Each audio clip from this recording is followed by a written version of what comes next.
नेपाली मान्छेहरू यति स्टुपिड किन हुन्छन्? यो सेन्टेन्समा स्पिकर आफू इन्क्लुड हुँदैन। यो सेन्टेन्सभित्र अर्को सेन्टेन्स पनि हुन्छ। सबै स्टुपिड छन् तर म बाहेक। केही समय अगाडि फेसबुक ग्रुपमा एउटा पोस्ट देखेँ। ऱ्यान्डम स्टुपिड क्वेसन जस्तो लागेर मेरो फर्स्ट इम्पल्स नै त्यो कमेन्ट गर्न मन लाग्यो कि no wonder Nepal is considered the lowest IQ in the world. त्यति बेला त्यो कमेन्ट क्लेभर लाग्यो, शार्प लाग्यो, एउटा क्विक अब्जर्भेसन जस्तो लाग्यो। तर केही दिनपछि एउटा साथीसँग क्याजुअली कुरा गर्दा उसले भन्यो नेपालको यस्तो र्याङ्क रहेछ तर डाटा कसरी लिएका होलान्। यो एउटा लाइनले मेरो दिमागमा केही ट्रिगर गर्यो। घर आएर अलिकति रिसर्च गरेँ। आजकल फ्याक्ट चेक गर्न र डाटा खोज्नलाई गाह्रो छैन। फोन खोल्यो भने धेरै क्लेम्सहरू भेरिफाई गर्न सकिन्छ। कुन रिसर्च कहाँबाट आएको हो, कसले लेखेको हो, मेथोडोलोजी के थियो, क्रिटिसिजम के छ, रिलायबल हो कि होइन, सबै कुरा केही क्लिक्स टाढा हुन्छन्। तर स्ट्रेन्ज कुरा के छ भने डाटा सजिलै भेटिन्छ तर सेल्फ अवेरनेस अझै गाह्रो छ। हामीलाई इन्फर्मेसनको कमी छैन किनकि धेरै पटक हामी ट्रुथ खोजिरहेका हुँदैनौँ। हामी यस्तो एभिडेन्स खोजिरहेका हुन्छौँ जसले हामीले पहिले बिलिभ गर्न चाहेको कुरा कन्फर्म गरिदियोस्। र यही कुरा मैले आफैभित्र नोटिस गरेँ। र यो भिडियो त्यो पोस्ट डम थियो कि थिएन त्यसको बारेमा होइन। यो भिडियो त्यो स्ट्याटिस्टिक सही हो कि गलत त्यसको बारेमा पनि होइन। यो भिडियो एउटा सेल्फ अब्जर्भेसनको बारेमा हो। किनभने जेनरली यो प्याटर्न म कन्टेन्ट क्रिएटर्सको बोलीमा देखिरहेको हुन्छु, भ्युअर्सको कमेन्ट्समा देखिरहेको हुन्छु र त्यो दिन मैले आफ्नै कमेन्ट्समा पनि देखेँ। मैले त्यो पोस्टको एनालाइज गरेको थिइनँ। मैले इन्टेलिजेन्सको बारेमा सोचेको थिइनँ। रिसर्च मेथोडोलोजी बुझ्न खोजेको थिइनँ। मैले केही अर्कै गरेको थिएँ। म अरू सबैभन्दा अलि माथि उभिन खोजेको थिएँ र त्यो रियलाइजेसन एकदमै अनकम्फर्टेबल थियो। किनभने अब प्रब्लम सिर्फ त्यो पोस्ट होइन, प्रब्लम मेरो आफ्नै डिजायर पनि थियो। अरूलाई तल देखाएर आफू ठुलो फिल गर्ने। त्यसपछि मैले यो प्याटर्न चारैतिर देख्न थालेँ। कसैले अनौठो कमेन्ट गर्छ, लोएस्ट आइक्यू। कसैले कन्स्पिरेसी थ्योरी सेयर गर्छ, लोएस्ट आइक्यू। कसैले मिस्टेक गर्छ, लोएस्ट आइक्यू। र यसमा इन्ट्रेस्टिङ कुरा के छ भने यो इन्सल्ट बाहिरको विदेशीहरूबाट आइरहेको थिएन। धेरै पटक नेपाली मान्छेहरू नै नेपालीलाई भनिरहेका थिए। हामी आफ्नै सोसाइटीबारे एउटा डिग्रेडिङ न्यारेटिभ उधारो लिन्छौँ र त्यसैलाई एक अर्का विरुद्ध वेपनको रूपमा प्रयोग गर्छौँ। त्यसैले मेरो मेन क्वेसन अब यो मात्रै होइन कि के त्यो स्ट्याटिस्टिक साँचो थियो। गहिरो क्वेसन यो हो कि हामी यसलाई किन यति सजिलै मान्दछौँ त? यसलाई युज गर्न किन यति सेटिस्फाइङ लाग्छ? जुन न्यारेटिभले हाम्रै सोसाइटीलाई ह्युमिलिएट गर्छ त्यसलाई हामी किन यति इगरली एक्सेप्ट गर्छौँ? र यदि रियल रिसर्चै गर्ने हो भने चाहिँ यसको यो क्लेम कहाँबाट आयो त? मुख्यतः रिचर्ड लिन र टेटु भन्ने मान्छेको रिसर्चबाट, जसले विभिन्न देशहरूको नेसनल आइक्यू मापन गर्ने दाबी गर्यो। तर त्यो रिसर्च हेभिली क्रिटिसाइज छ। साइकोलोजिस्ट, एन्थ्रोपोलोजिस्ट र स्ट्याटिस्टियन्सले यसको मेथोडोलोजीमाथि सिरियस प्रश्न उठाएका छन्।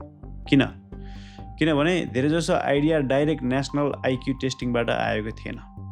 यी कम्प्लेक्स कन्डिसनलाई लिएर एउटा सिङ्गल नम्बर बनाइयो र भनियो यही हो यो कन्ट्रीको इन्टेलिजेन्स। यसको मतलब के हो भने नेपालको स्कोरले नेपालको मान्छेहरूको प्योर कग्निटिभ एबिलिटी मात्र मापन गरेन। धेरै हदसम्म यसले पोभर्टी, इन्फ्रास्ट्रक्चर, न्युट्रिसन, स्कुलिङ र हिस्टोरिकल कन्टेक्स्टको असर पनि बोकेको थियो। र एउटा बेसिक कमन सेन्सको कुरा पनि छ यहाँ।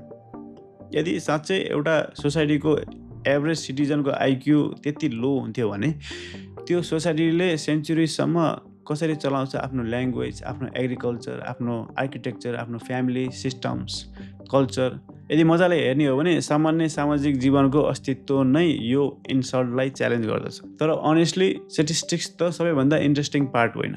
इन्ट्रेस्टिङ पार्ट हो हाम्रो त्यो तथ्याङ्क विश्वास गर्ने इगरनेस। हामी ह्युमन बिइङसँग सिग्निफिकेन्स फिल गर्ने धेरै तरिका छन्। एउटा तरिका एकदमै गाह्रो छ। हामी केही बिल्ड गर्न सक्छौँ, केही सिक्न सक्छौँ, आफूलाई डिसिप्लिनमा राख्न सक्छौँ, रियल कम्पिटेन्स डेभलप गर्न सक्छौँ। र यो पाथमा टाइम लाग्छ, एफर्ट लाग्छ, पेसेन्स लाग्छ र सेल्फ रिफ्लेक्सन लाग्छ। तर अर्को तरिका भनेको हामी सिधै अरू कसैलाई तल हेर्न सक्छौँ। यो दोस्रो तरिका धेरै सजिलो छ। यी मान्छेहरू स्टुपिड छन् भन्ने बित्तिकै एकछिनको लागि म आफू इन्टेलिजेन्ट फिल गर्छु। मैले केही प्रुभ गर्नु पर्दैन, केही बिल्ड गर्नु पर्दैन, आफूलाई इम्प्रुभ गर्नु पर्दैन। मलाई सिर्फ एउटा टार्गेट चाहिन्छ, यही हो बरोड स्ट्याटस। जब म अरू कसैलाई सानो बनाएर आफ्नो हाइट फिल गर्छु, म वाइजर भएको छैन, मोर केपेबल भएको छैन, म जेन्युनली ग्रो गरेको छैन, तर म ठुलो फिल गर्छु किनभने अरू कसैलाई सानो बनाइयो। यसैले मोकरी एडिक्टिभ हुन सक्छ। यसले क्विक इमोसनल रिवार्ड दिन्छ, तर त्यो इनाम फ्रेजाइल या नाजुक हुन्छ। केही रियल गेन भएको हुँदैन, कुनै इन्सिक्युरिटी रिजल्भ भएको हुँदैन, कुनै स्किल डेभलप भएको छैन।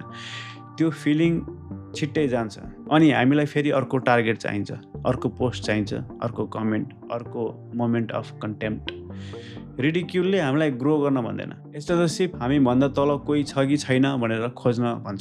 यस्ता नेसनल इन्सल्ट्सभित्र एउटा इन्भिजिबल सेन्टेन्स लुकेको हुन्छ। जब कोही भन्छ नेपाली मान्छेहरू यति स्टुपिड किन हुन्छन्, यो सेन्टेन्समा स्पिकर आफू इन्क्लुड हुँदैन।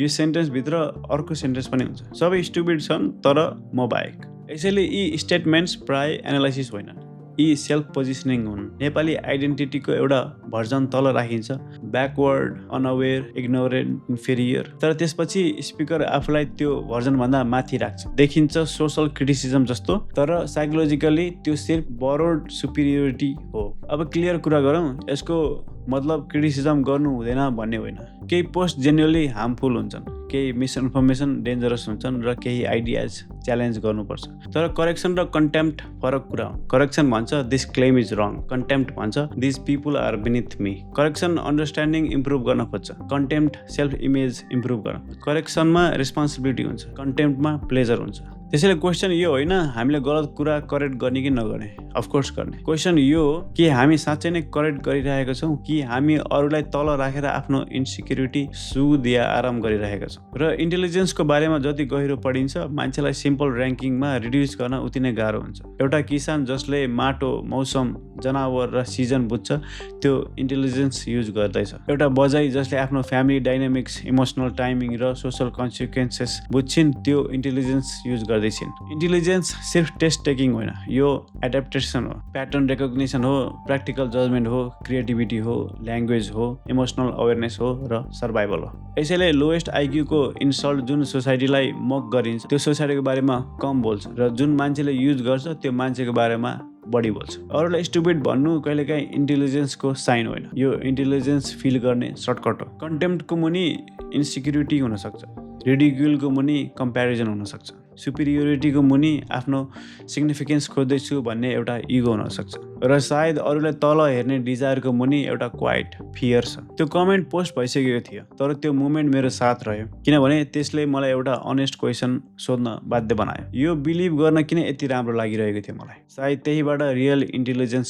सुरु हुन्छ, अरूलाई र्याङ्क गर्नबाट होइन, तथ्याङ्क उधारो लिएर एउटा देशलाई ह्युमिलेट या अपमानित गर्नबाट होइन, क्राउड अप्रुभल इन्सल्ट रिपिट गर्नबाट होइन। रियल इन्टेलिजेन्स सायद सुरु हुन्छ त्यो पजबाट, जुन पजमा हामीले रियलाइज गर्छौँ हामीले के गर्यौँ, जुन पजमा हामी सेम प्याटर्न फेरि रिपिट गर्नु अगाडि रोकिन्छौँ, जुन पजमा हामी कुनै न्यारेटिभ सिर्फ एक्सेप्ट गर्दैनौँ किनभने त्यसले हामीलाई सुपिरियर फिल गराउँछ। किनभने कहिलेकाहीँ सबैभन्दा इम्पोर्टेन्ट क्वेसन यो होइन कि के तिनीहरू स्टुपिड छन्, कहिलेकाहीँ बढी अनेस्ट क्वेसन यो हो तिनीहरू स्टुपिड हुन् भन्ने मलाई किन चाहिएको छ त।